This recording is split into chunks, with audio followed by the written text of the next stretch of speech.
Hello दोस्तों, मैं धनंजय प्रताप सिंह। दोस्तों, मैं आज रेलवे ग्रुप डी के लिए काफ़ी इंपॉर्टेंट वीडियो लेके आ चुका हूं जो जनरल साइंस से संबंधित है, क्योंकि आप सभी जानते हैं रेलवे के एग्जाम में जनरल साइंस काफ़ी पूछी जाती है, यानी कि विज्ञान काफ़ी पूछी जाती है।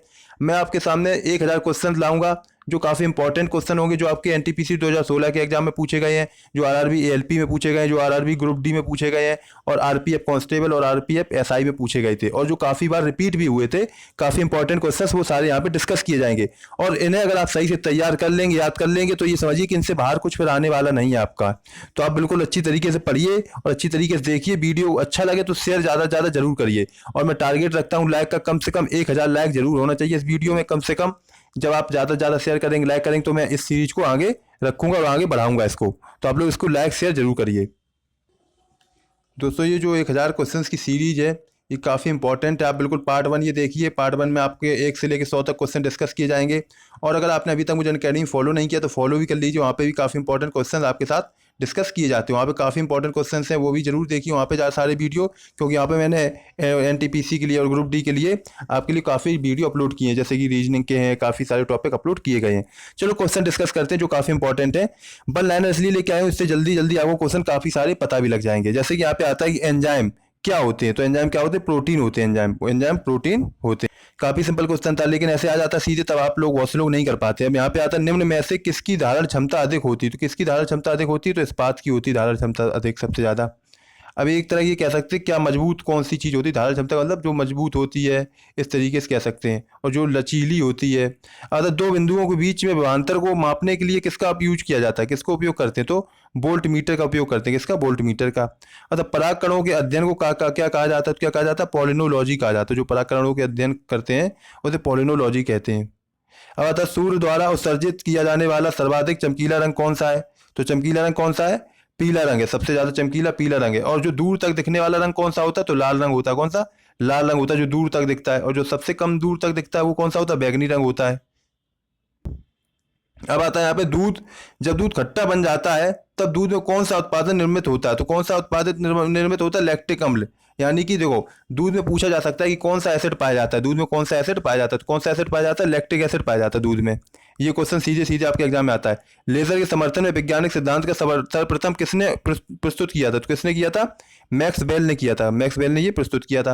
अतः श्वेत रुधाणु का मुख्य उद्देश्य क्या होता है? मतलब जो आपकी WBC होती हैं, सफ़ेद रंग जो आती हैं, सफ़ेद उदर कणिकाएं होती हैं, उनका कार्य क्या होता है? तो उनका कार्य होता है मतलब आपकी इम्यून पावर को बढ़ाना।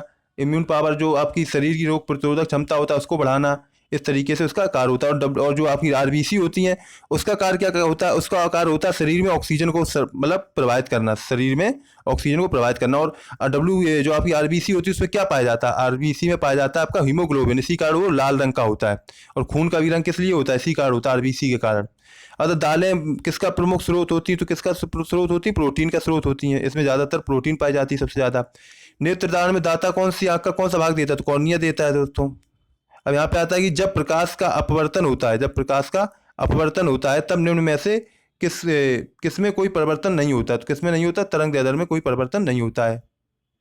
और यहाँ पे क्वेश्चन एक आ जाता है, जब प्रकाश का अपवर्तन होता है तब निम्न में से किस में कोई परिवर्तन नहीं होता? तो तरंग दैर्ध्य में। ये तो दोबारा क्वेश्चन आ गया भाई। अब यहाँ पे आता है कि फ्लोराइड ड्रेस को हानि पहुंचाता है। किसको हानि पहुंचाता है? तो दांतों को। जब फ्लोराइड की ज़्यादा मात्रा हो जाती है पानी आनी में किसी में भी, तो आपके दांत टेढ़े हो जाते हैं, गंदे संदे हो जाते हैं, थोड़े से टूट जाते हैं, घिस जाते हैं फ्लोराइड से। अब यहाँ पे आता है, और फ्लोराइड आपके लिए जरूरी भी है दांतों के लिए, लेकिन अधिक मात्रा में ये नुकसानदायक है। अतः पत्ते के डैश भाग में अधिक प्रकाश संश्लेषण प्रक्रिया होती है। किस में होती है? ऊपरी भाग में प्रकाश संश्लेषण की सबसे अधिक प्रक्रिया होती है, क्योंकि उसमें सूरज की रोशनी सीधे पड़ती है, तो इसलिए उसमें प्रकाश संश्लेषण की क्रिया सबसे ज़्यादा होती है।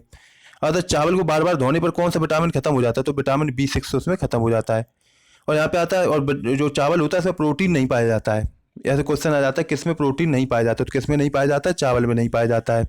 अतः हाइड्रोजन गैस की प्रभाव से तेल को डैश वसा में परिवर्तित करने की प्रक्रिया क्या कहलाती है? तो क्या कहलाती है? हाइड्रोजनेशन कहलाती है। अतः डैश धाग में, मतलब धाग में यहाँ पे आता है आग लगने, धागे यहाँ पे होना चाहिए था, यहाँ पे धागे होना चाहिए था आपका। धागे में आग पकड़ने की बहुत कम क्षमता होती है। किसमें होती? कपास के धागे में। अतः अति प्रक्रियाशील पदार्थ कौन सी होती हैं? एल्किल धातुएं होती हैं। और दोस्तों जैसे कि आप सभी जानते हैं कि अब मेरे यूट्यूब चैनल में पैरामाउंट के और केडी कैंपस की फैकल्टी पढ़ाने आ रही है आप लोगों को। नियमित क्लासेस होंगी, अभी थोड़ा सा शेड्यूल नहीं बन पाया है, जल्द ही शेड्यूल बन जाएगा। आप लोग बताइए सही से, आप लोग टाइम बताइए क्या टाइम होना चाहिए, किस टाइम आपके लिए क्लासेस रेगुलर लाई जाएँ। आप लोग जरूर कमेंट में बताइए, कमेंट जरूर करिए। आप लोगों के अकॉर्डिंग ही टाइम मतलब आपको निश्चित किया जाएगा, तो जरूर कमेंट में बताएं। अब यहाँ पे आता है क्रैकिंग प्रक्रिया किससे संबंधित है, तो किससे संबंधित है, पेट्रोल के उत्पादन से संबंधित है। रासायनिक तत्व बेरियम की परमाणु संख्या क्या है, तो क्या है 56 है। अतः प्रकोष्ठ युक्त हृदय में रहता है, किसमें कौन रहता है, तो केंचुआ रहता है। भारी जल कहाँ उपयोग किया जाता है, तो कहाँ पे उपयोग किया जाता है, परमाणु संयंत्र में किया जाता है। कहाँ पे, परमाणु संयंत्र में। आता डीजल, यहाँ पे आता है डीजल लिखना चाहिए था। डीजल ईंधन का आविष्कार किसने किया, तो किसने किया, रोडोल्फ डीजल ने किया था। किसने, रोडोल्फ डीजल ने। सिस्मोग्राफ द्वारा डैश मापा जाता है, क्या मापा जाता है, भूकंप मापा जाता है। सिस्मोग्राफ द्वारा भूकंप मापा जाता है। जब आप अदरक यहाँ पे लिखना था, अदरक, अदरक खाते हैं तो आप उसका कौन सा भाग खाते हैं, तना, जड़, पत्ती, क्या खाते हैं, तो क्या होता है, जड़ होती है। वो अदरक होती है जो, वो जड़ होती है। जब आप शकरकंद खाते हैं तो उसका कौन सा भाग खाते हैं, तो कौन सा भाग खाते हैं, जड़ खाते हैं शकरकंद में भी। अतः पृथ्वी के कितने उपग्रह है, मतलब पृथ्वी के कितने उपग्रह है, तो कितने उपग्रह है, एक उपग्रह है सिर्फ। और यहाँ पे आता है प्रोटीन का, प्रोटीन का उच्चतम स्रोत क्या है, तो कौन सा, सोयाबीन। सोयाबीन में सबसे ज़्यादा स्रोत वो पाया जाता है, क्या, प्रोटीन सबसे ज़्यादा पाया जाता है। विद्युत बल्ब में यहाँ पे आता है, विद्युत बल्ब में गैस प्रयोग की जाती है, कौन सी गैस प्रयोग की जाती है, यहाँ पे नाइट्रोजन आपका लिखा है, नाइट्रोजन गैस की जाती है। और आपकी हीलियम भी हो जाएगी, आर्गन भी हो जाएगी। और यहाँ पे आता है विटामिन डी की सबसे उत्तम स्रोत क्या है, विटामिन डी का सबसे उत्तम स्रोत कौन सा होगा, तो सूर्य होता है। कौन सा, सूर्य। सूर्य में विटामिन डी सबसे ज़्यादा पाया जाता है आपका। अब यहाँ पे आता है पृथ्वी के निकटस्थ ग्रह कौन सा, सबसे पास में कौन सा, शुक्र है। शुक्र को पृथ्वी की जुड़ा हुआ बहन भी कहा जाता है, इस तरीके से। अब आता है यहाँ पे आता है दरों के साथ साथ परिवर्तन कहलाता है, यहाँ पे दूरी लिखना चाहिए, दूरी इरेज हो गया यहाँ पे, थोड़ा सा गलत हो गया कुछ। दूरी के साथ साथ परिवर्तन क्या कहलाता है, विस्थापन कहलाता है। क्या, एक स्थान से दूसरी स्थान में जितनी दूरी चली गई है उसे विस्थापन कहते हैं। अब यहाँ पे आता है मार्स गैस का सबसे प्रमुख स्रोत क्या है, तो मीथेन है। मानव त्वचा की औसत मोटाई कितनी होती है, तो 2 से 3 mm होती है। कितनी, 2 से 3 mm होती मानव त्वचा की औसत ऊंचाई। अब यहाँ पे तो रक्त का थक्का जमने में संबंधित है, तो कौन सा संबंधित, मतलब प्रोटीन कौन सा है, सॉरी विटामिन कौन सा होता है जिससे रक्त जमता है, रक्त का थक्का बनता है, तो विटामिन के। कौन सा, विटामिन के माध्यम से आपका रक्त का थक्का बनता है। और इसका रासायनिक नाम क्या होता है, तो इसका रासायनिक नाम होता है फ्लिक्विनोन। क्या होता है, फ्लिक्विनोन इसका रासायनिक नाम होता है। अब आए मिल्की वे तारामंडल के सबसे नजदीक का तारामंडल कौन सा होता है, जो मिल्की वे तारामंडल है सबसे नजदीक इसके कौन सा तारामंडल है, तो कौन सा, एंड्रोमेडा गैलेक्सी। कौन सा, एंड्रोमेडा गैलेक्सी है। यहाँ मतलब जीव और उसके पर्यावरण का अध्ययन क्या कहलाता है, तो क्या कहलाता है, पारिस्थितिकी कहलाता है। क्या, पारिस्थितिकी। यहाँ पे आता है पौधे की पत्तियों का रंग हरा होता है, किस कारण होता है, क्लोरोफिल की उपस्थिति के कारण होता है। और बच्चों मैं आप लोगों को एक चीज़ और बता दूं, जैसा कि आप सभी जानते हैं आरआरबी एनटीपीसी का जो एग्ज़ाम हुआ था, आरआरबी एनटीपीसी का। अब इसमें क्या था, आपका एग्जाम में जो क्वेश्चन पूछे गए थे 2016 में, जो आपकी आंसर की आई थी, तो उसमें काफ़ी सारे क्वेश्चन पूछे गए थे। लगभग मेरे पास 2500 पेज की मतलब वो है आपकी आंसर की। उसमें रेलवे ग्रुप डी, आरपीएफ और कई सारे एलपी एग्जाम की भी आंसर की हैं, तो आप उसे डाउनलोड कर लीजिए। उससे क्या होगा, आपको पता लग जाएगा किस टाइप के एग्जाम में क्वेश्चन पूछे जाते हैं रेलवे के, तो उससे आपको काफ़ी अनुमान लग जाएगा। तो लिंक मैंने डिस्क्रिप्शन बॉक्स में दे रखा है, आप उसे जरूर खरीदिए और आपको बहुत हेल्प मिलेगी उससे, उस पीडीएफ से। अब यहाँ पे आता है कि नेत्रों, मानव नेत्रों के रेटिना पर बनने वाला प्रतिबिंब कैसा होता है, तो कैसा होता है, वास्तविक और उल्टा होता है। आता है किसी तारा, तारा यहाँ पे आता है तार का, यहाँ सॉरी तार ही होगा यहाँ पे, किसी तार का प्रतिरोध दुगना कर दिया जाए तो उसके वोल्टेज पर क्या प्रभाव पड़ेगा, तो क्या हो जाएगा, वोल्टेज कम हो जाएगा यहाँ पे, क्योंकि प्रतिरोध जब दुगना कर दिया जाएगा, करंट को रोका जाएगा। उससे प्रतिरोध का मतलब क्या होता है, किसी को रोकना, एक तरह का रोकना करना, तो उसमें आधा कम हो जाएगा उसका एक तरह का प्रभाव।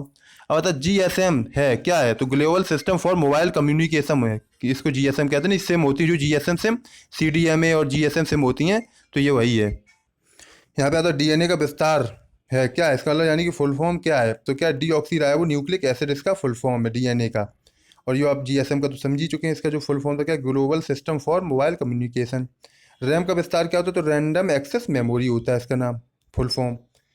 अब यहाँ पे आता है एमिनो अम्ल का प्रमुख अवयव क्या है, एमिनो अम्ल का प्रमुख अवयव क्या, ऑक्सीजन, कार्बन, नाइट्रोजन, ये सब मिलके बने, मतलब जो चीज़ें हैं इनसे मिलकर बना एमिनो अम्ल है। जो मुख्य चीज़ें यही हैं, carbon, oxygen, carbon, hydrogen, nitrogen, ये सारे प्रमुख इसके अवयव हैं। अतः पपीता के पीले रंग का होने का कारण क्या है, तो क्या नाम, मतलब किस कारण पीला होता है, तो किस कारण होता है, फ्लेवोनोइड्स के कारण होता है। नेत्र गोलक में कितनी मांसपेशियां होती हैं, तो कितनी होती, 6 होती हैं। तो मानव श्वसन के दौरान कौन सी गैस निकालता है, मतलब तो कौन सी, कार्बन डाइऑक्साइड निकालता है, आप सभी जानते हैं ये तो। और लेता कौन सी ऑक्सीजन लेता है। अब बच्चों देखो, आज मैंने आपसे 50 क्वेश्चन डिस्कस किए। क्यों? ये पहला पार्ट था आपका। अगर आप चाहेंगे, आप चाहते कि ये सीरीज पूरी आगे रखी जाए, तो आप लोग जरूर बताइए कमेंट में।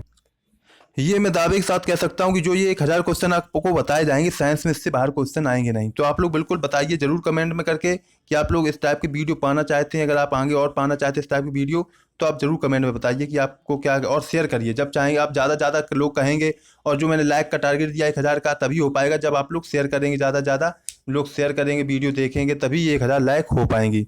तो इतना भी आप लोग जरूर करिए। मैं आप लोगों के लिए काफ़ी इंपॉर्टेंट क्वेश्चन लेके आ रहा हूँ। तो आप लोग शेयर करिए, लाइक करिए, और भी जो आपका मतलब सुझाव हो उसे भी बताइए। जय हिंद, जय भारत।